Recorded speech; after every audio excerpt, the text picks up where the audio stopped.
programang ito ay rated SPG. Striktong patnubay at gabay ng magulang ang kailangan. Maaaring may masiselang tema, lengguwahe, karahasan, sexual, horror o droga na hindi angkop sa mga bata.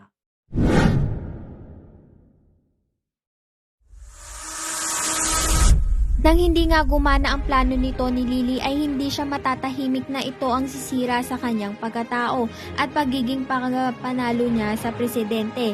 Kaya naman gagawa siya ng paraan at sasabihan niya na itong si Augustus upang tapusin na nga ang tatayong presidente sa palasyo. Dito nga ay magtatagumpay sila at laking gulat ni Renato nang mabalitaan na nga lang. Samantalang nagising na nga ang mga agila at dito nga kinakailangan nila Cardo maging malakas upang umpisahan na nga nilang linisin itong presidente ang mga pangalan nila. Pakatutukan po natin kung malilinis pa nga ba ang pangalan ng mga agila sa presidente. Lahat ng yan ay abangan natin sa susunod na episode. Maraming salamat sa iyong panonood.